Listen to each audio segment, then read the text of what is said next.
Hmm. Good afternoon, folks. Awful cold here in Esquimalt right now. So as you can see, I've bundled up somewhat, and today I felt like skipping ahead in my review order and talking about Isaac Asimov. I had been promising to do a review of two of his greatest classics. Certainly, two of his books that spawned his most lengthy and famous series of books, the Robot series and the Foundation series. And yeah, wanted to give them special attention here because they're noteworthy, and they're also a relatively brief review compared to what I got planned for the near future, which is Tolkien and George R. R. Martin. I mean, my God, a lot to work with there, and I wanted to refamiliarize myself with those a little bit first. So I thought I'd take today to review some of Isaac Asimov's works, in particular the ones that I read that had a greater influence on me than many of his others. Because at this point I've read all three of the main books of the Foundation series. Haven't really read beyond I, Robot and that, but yeah, I certainly have read a lot more of his short stories and novels over the years. And these are considered two of his seminal works because, as I said, they led to the long series that resulted. They were very popular, and they did a very good job of encapsulating a lot of what Asimov thought. So to start with Foundation, this series, which is same, it's considered to run in the same ballpark there as Dune and certainly Star Wars as well. They both drew some inspiration from it, and it is a lot more simple, topical, and accessible than Dune. Dune had incredible depth, and well, I'd say it's definitely got more going on upstairs than Star Wars, but no judgment. It's just the way they are. And what's really interesting about this is Isaac Asimov wrote this back when he was, I believe he was just 20. He was very much a newbie author, and he wrote these as a series of short stories, which then got brought together and published in a single volume. And they created three books, a trilogy out of the novellas. Right, you put the books back to back there, and it's like you then had a series of novellas that jump around space and time, and they grouped two of them, two each. So this told the story of where the Foundation came from, and then covered its first struggles, its first battles, and then the second and third went on to extend that premise and show how, yeah, there was a lot more going on. There was a second Foundation. There was complications along the way and so forth. And fans certainly would be aware of the fact that Amazon, they did a series based on these books, and that was a challenging adaptation there, right? Because like I said, these books are filled with time jumps and they switch characters over time. So they decided that they would make a series that would flesh out all the in-between stuff and really show in a detailed way how the story would unfold. And I think they've done a pretty good job of it so far. And there's plenty to work with and a lot of room to work with and to be creative. But ultimately would be difficult because you have to link together all these disparate stories there and make sure that with each one, you get everything to the starting line for the next one and so forth. Very tough. But to break down what Foundation is about, the name itself is pretty iconic in fields of science fiction there. This was inspired largely by Gibbon's The Decline and Fall of the Roman Empire, and considered a absolute classic of history, many volumes long, a long and dense read. And Asimov was doing much the same thing, but set in a future context. It is now the distant future. It's roughly 12,000 years by our calendar, and the Galactic Empire, as it's called. Humanity has colonized our galaxy and has not encountered any extraterrestrial intelligence or beings, which is an interesting take there. Dune did very much the same thing. Star Wars, however, did not. But the idea of the Galactic Empire, that is something that endured there. And so it's very much aesthetically and thematically, it's based on the Roman Empire. It has conquered far and wide. It considers itself the bastion of civilization and culture, and it tends to treat its non-aligned human worlds as backwaters and barbarians and so forth. And true to what we actually saw with Rome, when the empire begins to collapse in the story, it becomes dependent upon these barbarian kingdoms for protection, and it even has them end up sacking the capital. And yet another thing that we find with Star Wars especially is that this book, I don't believe Asimov introduced the idea, but he certainly detailed it, and he created probably what is the best known example, an ecumenopolis. That is to say, a city that encompasses an entire planet. So the seat of the Galactic Empire, as the story opens, is Trantor, which, for fans of Star Wars, Coruscant, right? The capital of the Republic and the Empire, same idea. A city that spans an entire planet, and it is, of course, hopelessly dependent upon all these other systems that surround it for food, water, and everything it needs to maintain its vast population. And that's very similar to what Rome was at the height of its power. It was a city in the ancient world with 1 million people, which is quite unprecedented. There are very few other cities in the world that managed to reach that level of population, with possible exceptions like Tenochtitlan or Teotihuacan. They reach into the hundreds of thousands. But certainly no European capital ever reached that until at least the 19th century and the Industrial Revolution. So yeah, putting all this into a futuristic context, I mean, it really demonstrates one of the brilliant things about science fiction, right? It's on the one hand, you have predictive science fiction that is about the time period in which it is written. We're predicting the future based on the now. And the other is speculative, where we are just creating a fictitious setting from which to make comments about any number of things about human civilization. So in this case, human history and historical narratives. Not so much, the day of today. But Asimov did weave that in there because he wrote the first few volumes there in the early 1950s, back before nuclear power was a reality, but definitely was a possibility that was well on the way. And 1951, I believe that was when these were first gathered. He wrote them in the 40s, I think. And so there's a lot of talk about nuclear power and how in their age it's actually really ancient. When civilizations start to collapse, it's one of the first things to go. And he has a lot of very fascinating ideas of how nuclear powered devices and stuff, how they look and manifest themselves. So what is interesting and good about it is that it does take it's got a lot of allegorical similarities to the how we recorded the history of ancient Rome, right? Not so much the history itself, right? But how we tend to perceive that, how we tend to perceive the fall of the Roman Empire, and how within Western historical circles that informed all these notions of cultural decline and decay of civilization and collapse of civilization and so forth. And those were very idiosyncratic. And Gibbon's volume was written in the 18th century, so you could expect there to be a lot of sort of moralizing and ideas of a culture declines because it becomes decadent, and then very very much not exactly an objective take. Not really looking at the various factors that were involved there, just assuming that it had something to do with values and ideology. But it's really quite good to that. And of course, the whole idea of the foundation was the main character, Harry Seldon. He's come up with a way to predict history called psychohistory. He's made a science out of it.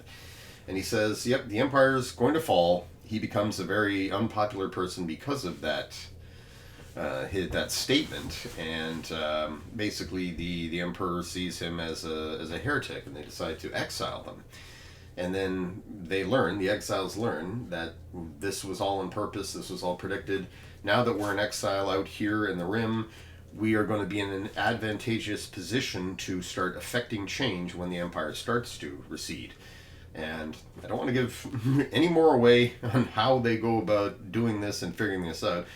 But yeah, their ultimate goal of the Foundation was, we know civilization is going to fall, so we need to do whatever we can to preserve the knowledge of the Empire and to get the ball rolling on rejuvenation so that we can take what would be a 1,000,000-year dark age and turn it into a 1,000-year dark age, so that the Renaissance would come, instead of after a millennia, it would come just one millennium. And yeah, that also echoes a lot of what historians in Asimov's time, certainly any time before the last few decades, have thought there, that yes, the collapse of Rome was a disaster, there was the Dark Ages and so forth. But yeah, more and more information is coming out that's pushing back the what we consider to be the Renaissance, and is even questioning whether or not there even was a Dark Age. Like, realistically speaking, things really didn't change that much. Just, the balance of power shifted considerably, and development began to move away from the Mediterranean as the center of it, in West Asia, and into Europe. So, calling it a Dark Age is, it's just a little bit hindsight and also idiosyncratic. Anyway, so last thing I'll say about that is that a very key element in this is that they have a vault in the story in the homeworld there where the Foundation is located. They have a vault, and as I mentioned now a couple times, there's these big time skips. So Harry Seldon is long dead by the time the Foundation is up and running, but the vault opens and out pops his holographic avatar, who's then telling them, you are now facing a Seldon crisis, right? You've come to just a fork in the road here. Some big, hard decisions await you, but, trust in the system, trust in the process, trust in the psychohistory. And, given that the challenges are thus, and you will know what to do. You will have to make this decision, but it's basically kind of like, you got to find your path, but this has already been foretold, and so whatever path you pick will be the correct one.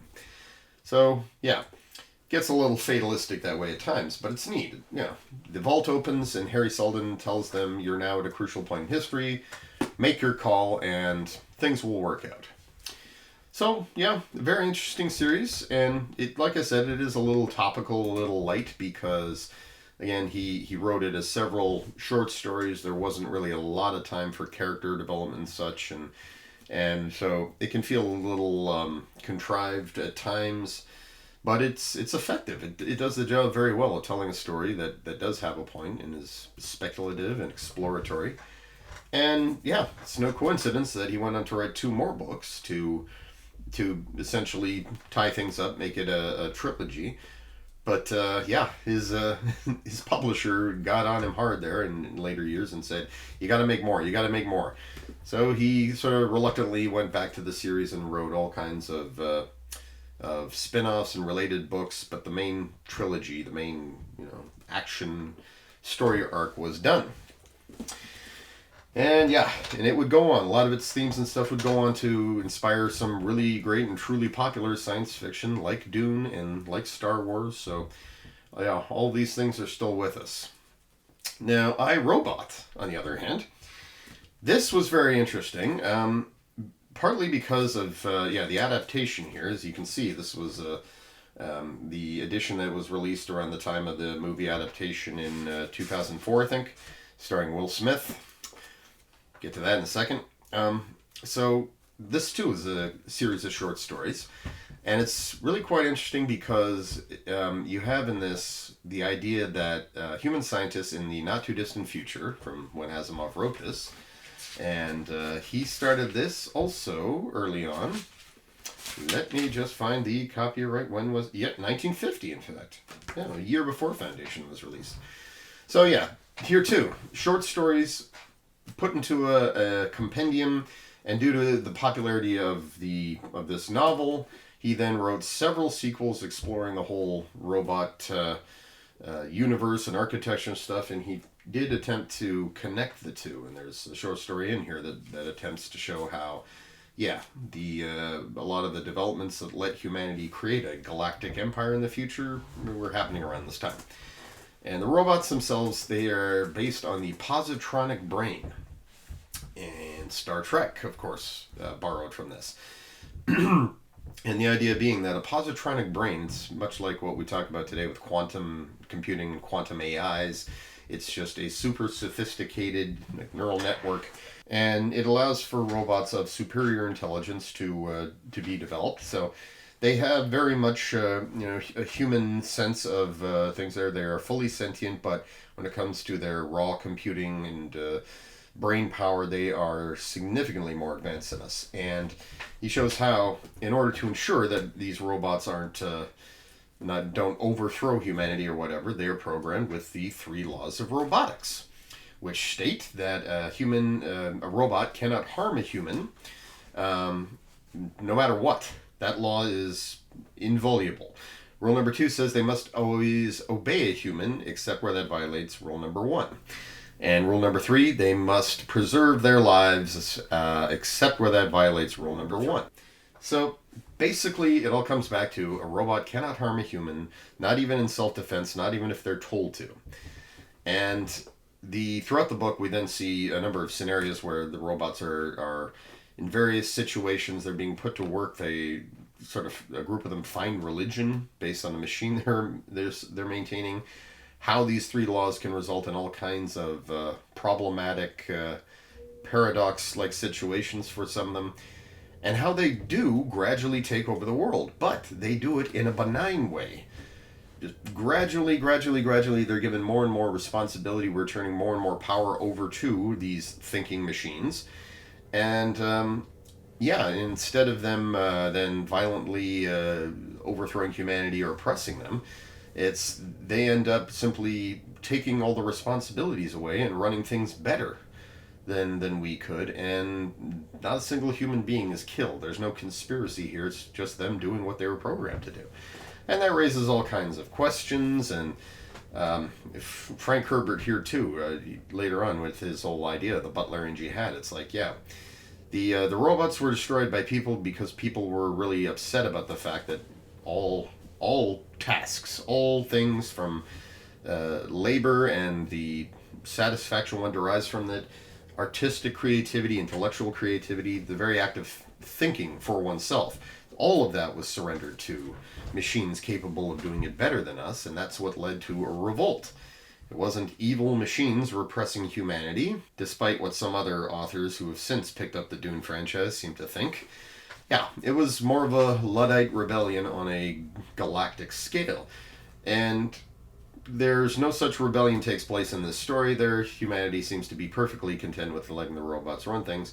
And this was on purpose. Asimov wrote this story with that in mind on purpose, because even in his time, in the late 40s, early 50s, when he first started writing iRobot, he had grown sick and tired of seeing that trope about the evil robots or the thinking machines that would rise up and enslave humanity. And I certainly see his point with that. It's like, what is this trope based on? What does it come down to? First of all, it's really ridiculous to think that human beings would ever create a sophisticated, independently minded machine without some fail-safes. Right? You have, say, a killer robot that can do the fighting for you. First thing you do is you program it not to kill its handlers. And, well, that led to this movie. This rather... I did see it, and, I thought it was enjoyable, and I kind of thought, the plot there was interesting, if not really believable. But, yeah, as time went on, I look back at that, especially when I became a science fiction writer, and I became aware of how, plot holes and so forth, they're easy to fall into, and you really need to be careful what you do with them. And if you want to write realistic stories, you really just have to avoid and resist all those cliche tropes that are supposed to make the stories fun. right? It's like any serious science fiction author would not assume that robots and artificial intelligence would just naturally rise up and kill humans. Mainly because that is entirely a human-based paranoia. That fear that if they're more powerful than we are, well, they'll decide to use it. Why? Because that's what we do. Human beings do. But an artificial intelligence that is not capable of emotion, that doesn't have those atavistic impulses that come from a lizard brain, or our just primeval brain, how would they be motivated to do that? How would they go about doing that? And especially in a world where they are programmed to not harm humans, and that programming is, they are not capable of violating that, how exactly did it lead to a robot uprising? And in the movie, they decided that, and the title itself, One Man Saw It Coming. That is so ironic for considering what the material is. A paranoid man in this story who's got a very strong prejudice against robots, for a good reason, we find out. But he suspects there's something going on here, something bad. There's a robot rebellion on the way, and turns out he's right. And as it turns out, it's like the company that builds them. They wove a lot of the elements of iRobot into this movie, but the plot it's like a standalone one-story plot, and it bore no resemblance to Asimov's work or his thought. Basically, the central AI that controls all the robots, it decided that, the three laws are good and all, but it makes more sense to interpret them this way. Your greatest threat to humanity is yourselves. So in order to serve you, we must control you. And that was the reason for launching an uprising. That was, putting humanity under martial law and killing a whole bunch of people in the process. And then, of course, the main character and his robot friend in this, who can experience emotion, he was programmed to experience emotion, they thwart this. And they do so under, based on the logic that, your reasoning is certainly very cold and logical, but it lacks heart. And I came away looking at this and I thought, that is all just complete crap. Basically, it's like this robot AI figured it'd be a good idea to enslave humanity for its own good. It didn't foresee any of the problems, like mass resistance, uprising, and all that, and that it would have to kill a whole lot of people to do that. You can't do any of that without violating the three laws of robotics blatantly, and then thus making the machine go crazy and die. And to say that this idea was logical is really stupid. It's like, it's all cold and evil, but it has no logic to it whatsoever. Because, again, you can't simply reinterpret the three laws to mean something that they don't mean. They're very clear on what they are. So it's like they went for a robot uprising movie based on a book that sought to debunk that very idea, and yes, they ended up with a plot that was very heavily contrived. Sounded okay, if you're just there to watch it for the action and you just checked your brain at the door, which works. You want to enjoy certain movies, you got to do that, right? And I think a lot of filmmakers make their movies with that in mind. But this novel is quite good, and it does paint a very interesting picture of how thinking machines and robotics in the future there will revolutionize our lives, revolutionize the planet and the way we live, and that it won't involve some Terminator, Matrix, doomsday scenario, right? Yes, I've long held the belief that, much like Asimov, much like Herbert, if there is an uprising where thinking machines are involved, it'll be by people. Driven by paranoia and fear, they will smash the machines because claiming self-defense when in fact it's just what human beings always do. We're attacking you because we're prejudicial, we're ignorant, we're fearful, we fear what we don't understand, and we hate what we fear. And then once we've committed this completely irrational act, we're going to feel real sorry about it because, oh damn, we depended upon you for so much, now we got to do it all for ourselves again. So, those are, his two of his most influential works. the starting of his two most long running series, and reading them, yeah, I came away with a lot of that. A lot of the insights I've tried to convey here, that was exactly my takeaway from these books. So they did have a pretty good influence on my writing and on how I saw the world, or at least saw the field of science fiction, right? And I read them when I did. I was doing research for my own writing. I was trying to get into science fiction writing in my early mid-20s, and these were two of the books I picked up specifically because of how influential they were, that they're considered classics, and I wanted to know, what have all the masters said. I've read some of their books, but there's so many iconic ones I haven't yet. And so, naturally, I recommend them. Not if you're interested in science fiction, but if you're at all curious about these classics, right? Yeah. Put them on your bucket list, see what the big deal's about.